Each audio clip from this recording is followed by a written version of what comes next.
السلام علیکم۔ سائیکولوجی کا ایک اور میتھڈ جس کو انٹرویو میتھڈ کہا جاتا ہے، اس کے ذریعے بھی ایک ریسرچر اپنے ریسرچ کویسچن کا آنسر معلوم کر سکتا ہے۔ اب انٹرویو کیا ہے؟ تو دو انڈیویجولز کے درمیان فیس ٹو فیس کنورسیشن یا وربل ایکسچینج کو ہم انٹرویو کہتے ہیں۔ اس میں دو انڈیویجولز ایک دوسرے کے آمنے سامنے بیٹھے ہوتے ہیں اور ایک دوسرے کے ساتھ گفتگو بات چیت کر رہے ہوتے ہیں۔ اس میں وہ انڈیویجول جو انٹرویو لے رہا ہوتا ہے، جو کویسچنز پوچھ رہا ہوتا ہے، اس کو انٹرویور کہا جاتا ہے، اور جو رسپونڈنٹ جو کویسچنز کے آنسر دے رہا ہوتا ہے، اس کو انٹرویو کہا جاتا ہے۔ تو انٹرویو ہمارے پاس انٹرویور اور انٹرویو کے درمیان ہوتا ہے۔ تو انٹرویو ہمارے پاس وہ عمل ہے جس میں آئیڈیاز، ایموشنز، فیلنگز وغیرہ کا تبادلہ ہوتا ہے۔ انٹرویو میتھڈ کے ذریعے ہمارے پاس جو ڈیٹا آ جاتا ہے، اس کو personality, pattern of responses, needs, beliefs, attitudes, emotions اور سیلف کانسیپٹ کو ٹیسٹ کرنے کے لیے اس ڈیٹا کی انالیسس کی جاتی ہے۔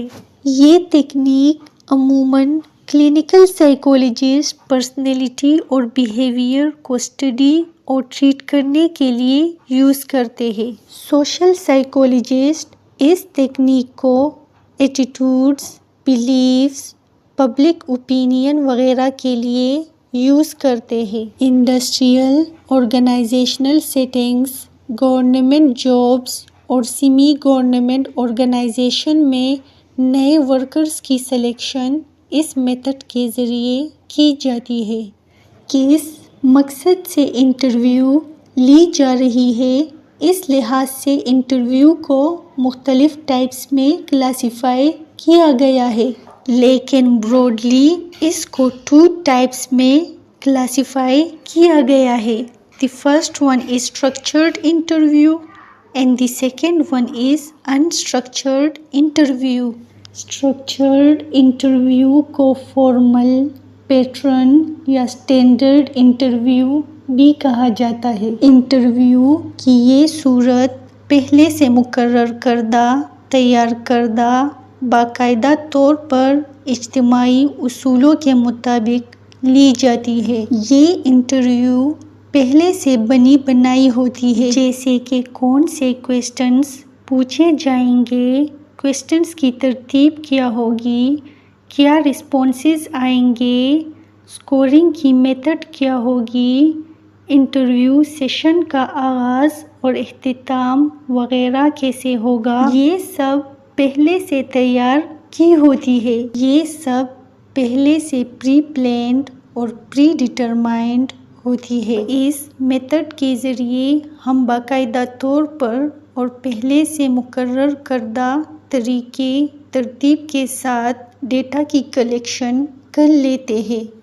اب 3 بنیادی وجوہات کی وجہ سے اس اسٹرکچرڈ انٹرویو کو برتری دی جاتی ہے۔ اس میں سب سے پہلے اس انٹرویو کی صورت پہلے سے مقرر کردہ بنی بنائی ہوتی ہے۔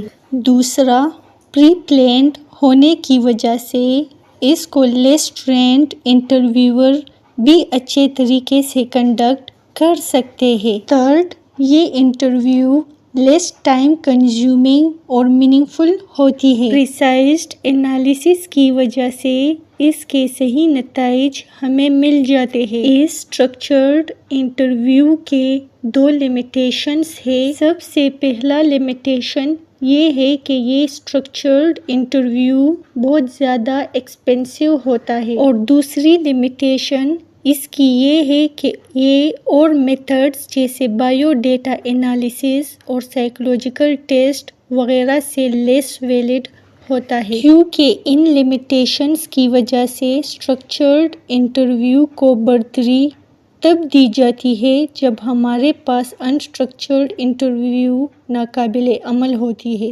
انٹرویو کی دوسری ٹائپ انسٹرکچرڈ انٹرویو، اس کو انفارمل انٹرویو بھی کہا جاتا ہے۔ یہ ٹائپ بالکل اپوزٹ ہے اسٹرکچرڈ انٹرویو سے۔ انٹرویو کی یہ صورت پہلے سے مقرر کردہ اور تیار کردہ نہیں ہوتی۔ اس قسم کی انٹرویو میں انٹرویو اور انٹرویور کے درمیان آزادانہ طور پر سوچ بچار ہوتا ہے، آزادانہ طور پر غور و فکر اور گفتگو ہوتی ہے۔ اس انٹرویو کا آغاز، اختتام، کوسچنز رسپانس پیٹرنز ایٹسٹرا یہ سب پری پلانڈ اور پری ڈٹرمائنڈ نہیں ہوتی۔ تو یہ میتھڈ ہمارے پاس ڈیٹا کلیکشن کے لیے فلیکسیبل میتھڈ ہے، فکسڈ میتھڈ نہیں ہے۔ اس میتھڈ کے ذریعے انٹرویور رسپونڈنٹ کے بیہیویئر کو گہرائی میں سمجھ سکتا ہے۔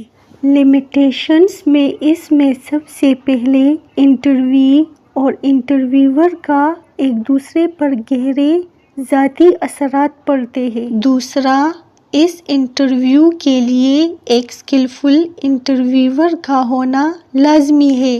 انٹرویور ہوشیار، انٹیلیجنٹ، اس میں سوشل سینس اور اس انڈیویجول کی ڈیپر نالج اس کے پاس ہونی چاہیے۔ اس میتھڈ کے ذریعے ہمارے پاس جو ڈیٹا آ جاتا ہے وہ بہت زیادہ لارج ہوتا ہے۔ اس ڈیٹا کو کوالیٹیٹیو سے کوانٹیٹیو ڈیٹا میں کنورٹ کرنا ہمارے لیے بہت زیادہ مشکل ہوتا ہے۔ ان لمیٹیشنز کے باوجود بھی یہ دونوں میتھڈز ڈیٹا کلیکشن کے لیے یوزفل اور پاپولر ٹولز سمجھی جاتی ہے۔ اگر سوشو کلچرل پرسپیکٹیوز پر ڈیٹا کلیکشن کرنی ہے تو سائیکولوجسٹ اسٹرکچرڈ انٹرویو یوز کرتے ہیں، جبکہ انسٹرکچرڈ انٹرویو کو کلینیکل سائیکولوجسٹ بہت زیادہ یوز کرتے ہیں۔